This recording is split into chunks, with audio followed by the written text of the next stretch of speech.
Hello, awesome people. I hope you are having an amazing day today.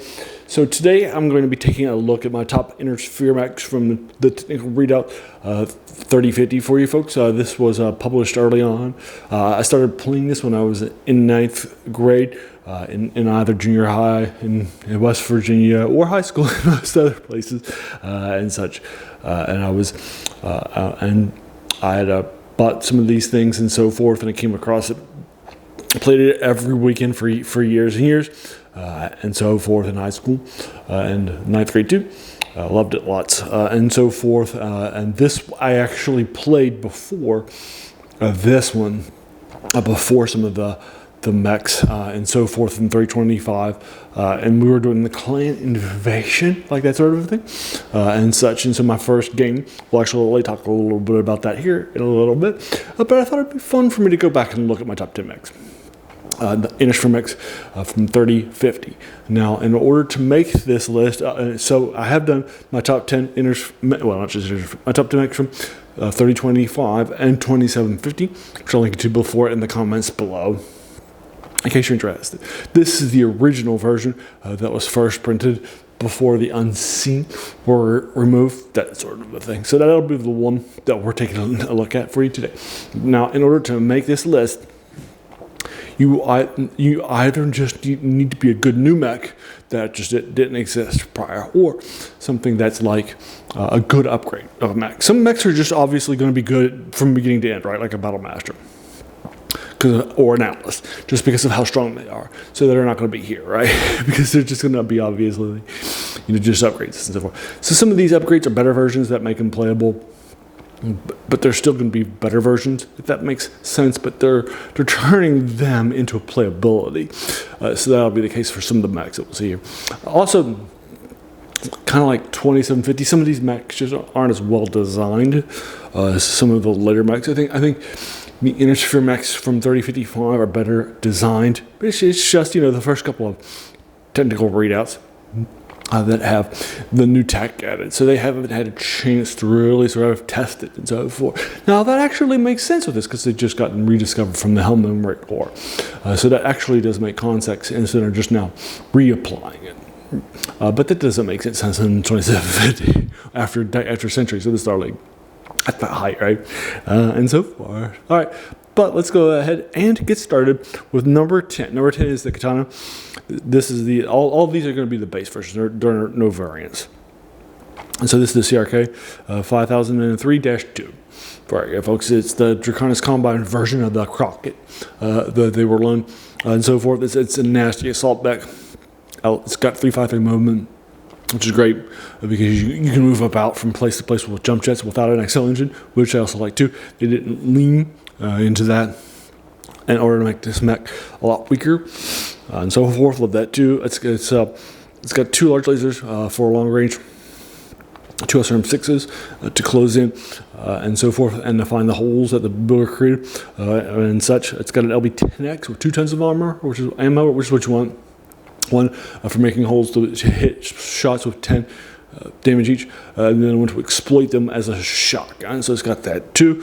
Great stuff. And it's the only issue I have with it, and the reason why it's swelling back here, is that while it does have 20 heat sinks and so forth, and 2 small lasers, it doesn't have the best armor in the world.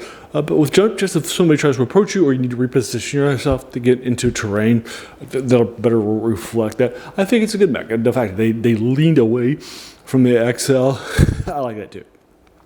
So that's my number 10 mech, the Katana.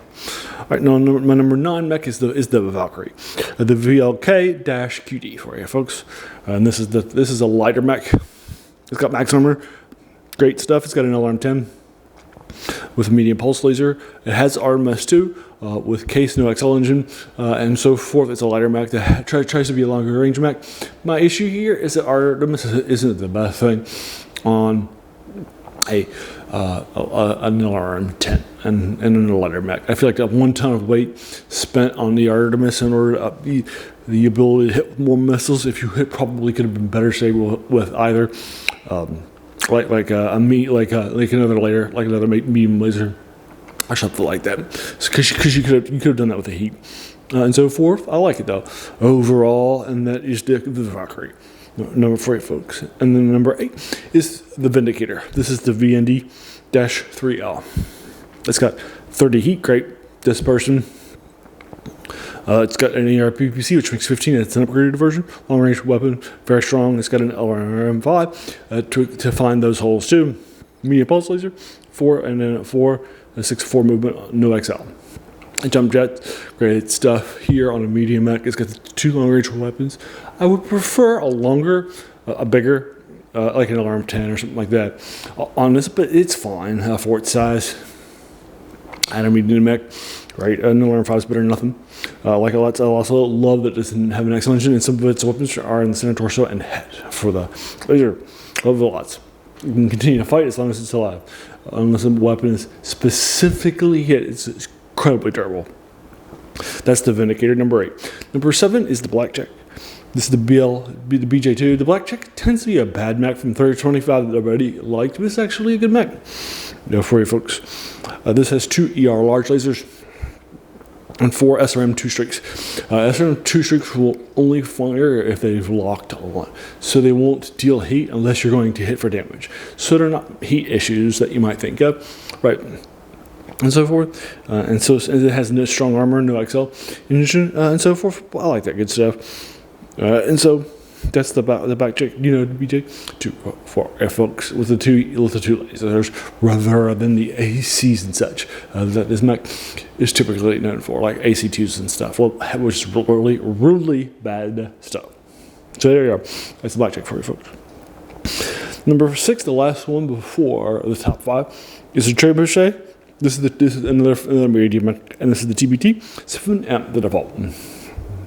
For you folks, so this one does have XL side, say, but basically what they did was they gave it jump jets of a 5.8 movement, 40 XL engine, and again that's great, particularly on a long range mech as people approach you, or so you can leap into coverage and then just walk on a hill and then just snipe them for a while, that sort of thing, good stuff.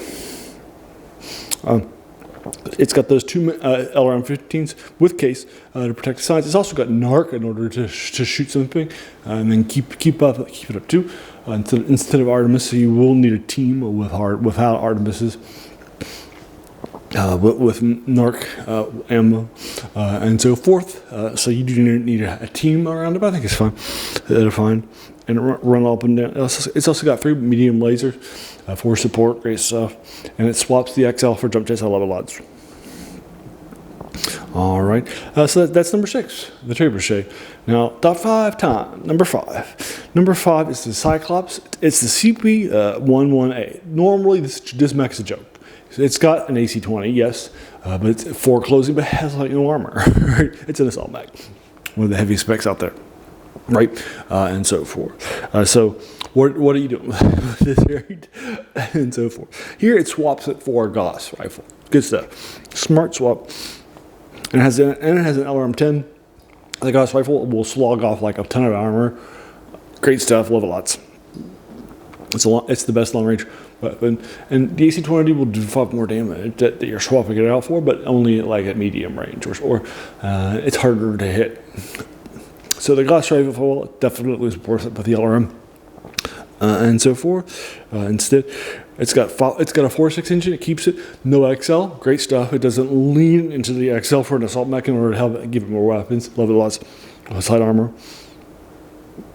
Also has 2 medium lasers and SRM-4. It's enough heat sinks to hire them with 12 overall. Although I prefer double heat sinks, and so forth, and a long range energy weapon in order to keep up with the things rather than mediums and so forth. And the SRM-4 because you get the LRM and the Gauss. So I think that an energy weapon like a large laser would be better, or an air large laser and double heat sinks. So it's not the perfect mech, but again, the idea here is that it's making a bad mech good and feasible. You can run it. So it's here. Hit number 5 for you folks. Now at number 4 is the hatamoto-chi for you folks. This is the base one for you folks. This is the HTM27D for you folks, or it could be hatamoto-chi. I don't know. It's got 2 PPCs and 2 SRM-6s, so it feels like the weaponry of a thug, which is all beloved that we all love, and so forth in assault mine. And it's on and with its own unique spin. right, and so forth. So it can make the holes with the two PPCs, the long range weapons, and then exploit the holes and find those criticals, hit them again and again with those spreads of missiles, right? Good stuff. It's also got 18 heat, no XL, great again, and strong armor too. That's the hatamoto-chi. Orkai. For you folks. All right, now the number 3 and top 3. The number 3 might surprise you. It's not the best, new design mech. It's a lot better than say the Wolf Trap because it's got an excellent engine, but I think it's got value when you play. I've played it a lot. So this is the Caesar, the CES3R, the base one. This has got a Gauss and an ER PPC, so it's got both the heavy heat making 10 damage one and the light heat making one for just 1 damage, 1 heat rather, but 15 damage. Lots combined. Stuff. It's also got 4 medium pulse lasers for backup. Great stuff too. It does have the XL engine, like I mentioned before, although it has 1636 heats. It can fire all of its weapons and run 2, and still have enough heat to disperse it. Love it lots. And then 4/6 movement too. Again, so it doesn't have the best armor at just 10.5 tons. Not the most dominant armor for an assault mech, actually this might be a heavy mech. I think about it, but you get it. But the Caesar, what the Caesar does is, if you just sit it back and hit, you'll deal like 25 damage at range, and then as people come, you have the accurate aim of the medium pulse lasers that have a -2 to hit. Right, so they're good stuff as a reliable backup. Love them lots. And then number 2 is the mech that I first played when I played in that 9th grade game. This is a Crusader. This is the CRD 5M, and we were, each of us had 1 mech, and they told me to pick one. I just picked one that looked good, and this was it. And they said it was a good choice, and so I took it to about. And in my first attack, I hit and destroyed it. Hit the engine on a clan mech in the on the Solaris 7 Readout compelling Confederation jungle map against the clans, and we had 1 GM that was playing all the clan units, and then we each had one unit for the intersphere. I destroyed the engine and such with an LRM-15. It was hooked, right, and so forth. So it's going to be here too, obviously. It does swap an XL like the trebuchet here, 4 drum jets with a 4.64 movement load. So it's got strong armor, 2 LRM-15s, 4 long range missiles, spreads, love it lots.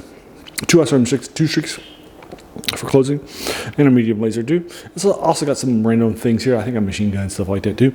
It's got 1326 heat dispersal, which is good for all the missiles and medium lasers and stuff that it wants to fire. I think it also got an anti-missile system, which I would swap for more heat sinks. Maybe a medium laser, that sort of a thing, but it's fine. Love it lots. And so that's the Crusader. And then the best mech in this era, in my opinion, and this is not a big random opinion, I think a lot of people would agree with me, and so forth, that's the Wolfhound, the WLF2 with the ER large laser and the 4 medium lasers. It's got great armor, it's a light mech, it's got good speed. The Wolfhound was not in the 3025 version. So a reminder, a lot of the mechs that are here in this were either in 3025 updated for this era with updates like the Battlemaster or something like that we mentioned earlier, or the Atlas, or the Cyclops in this case, or the Crusader here too, and the Vindicator hitting here, or they were from 3025. I'm sorry, 3025, 2750. Sorry, like the Guillotine and such, or the Kintara with updated versions for the War 3039 or something, or later stuff. So that's the basic stuff that's happening here, and the Wolfhound wasn't introduced in any of those books. It was introduced in our later book, in the House Davian book. It's a House Davian concept and so forth. But it's great. Everybody loves Wolfhound because it's got just energy weapons, no ammo explosions, right? Nothing like that to endanger it. No excellent engines. It's good stuff. And so that's the Wolfhound for you folks. And then my number 1 mech. And now here they are again in the top 10. All right, so number 10 was the Katana for you folks. And then number 9 is the Valkyrie. Number 8 is the Vindicator. Number 7 is the Blackjack. Number 6 is the Trebuchet. Number 5 is the Cyclops. Number 4 is the hatamoto-chi, or Kai. Number 3 is the Caesar. Number 2 is the Crusader, and number 1 is the Wolf out for you folks. So there you are. I hope you enjoyed this list. As a reminder, BattleTech is typically divided up into 4 different classes, and I try to have 2 of each of these classes for you folks. The light ones are typically about scouting, have great movements, hard to hit, but they don't have a lot of great armor or weapons as a response. The MegaMeks are more the more common everyday mechs and so forth that do a bunch of different roles. Kind of force as such. They'll have better movement, typically better weapons than some of the heavier ones, and not as strong and better weapons and armor than the lighter ones. So they tend to be sort of in the middle, if you will. The heavy mechs tend to dominate battlefields. They have very strong rolls. They can just absolutely blow stuff up, like the long-range support archers or the in-your-face thunderbolts. Then the assault classes are just absolute powerhouses in the battlefield, like the Atlas or the Awesome. So those are all great stuff. Love them lots. And so again, I have at least 2 in each class for you folks out of the top 10. And so there you are. I hope you enjoyed this. So what did you think about my list? Have you played these mechs? If so, what did you think about them? Did you agree, disagree with my top 10s and so forth? Let me know. Remember, I'm not polling fans. This is just my list as a fan, as somebody who's played MegaMek and MekWars, and all the real games too, as well as MekWars and so forth. Right, online games like BattleTech and MekWars, Commander, all from video games on down to real life, right, and so forth. And so those are my top 10. But what are yours? That's all that matters, right? Your opinions are just as valid as mine, right? So what are your top 10 from this interference in the clan invasion era of this? Love to hear more. What your thoughts are. And then if you like this video, why not hit the subscribe button, the like button, the bell icon if you're feeling frisky to be notified of my videos, and then also my 3 let your friends know too, like BattleTech friends or wargame friends, or just science fiction fans like Readout and such. And now my question for you is, I did these 3. I figured they'd be pretty popular, but I haven't had a lot of hits from the BattleTech side of things, like I got from my AD&D modules that were on this week's prior and so forth. So do you want me to do 3055 or 3058 and continue? Or do you want me to kind of slow this down and move on to something else? Let me know and what you think about it in the comments below, right? And such. All right, and so there we are. And then, as a reminder, this channel is named The Worst Thing About New Books. That's a quote by a French philosopher, Jacques Joubert, who said that the worst thing about them was that they kept us from reading the old ones, right? And this is definitely an older classic and such. In this case of books, that are part of a war game of Zoex that are heavily influential. A lot of people were sold, right, on these games based on how good the mechs look, right, and so forth. And the art, and the books, and the writing, and so forth. So there you are. Thanks. And then I just want to thank you so much, for taking some time out of your day and investing it and watching my video, right? Because we all have so many things that are happening in our lives, and we're pulled in so many different directions. So the fact that you spent this time with me, that's incredibly humbling, and I appreciate it much. So once again, thanks, and have an amazing day.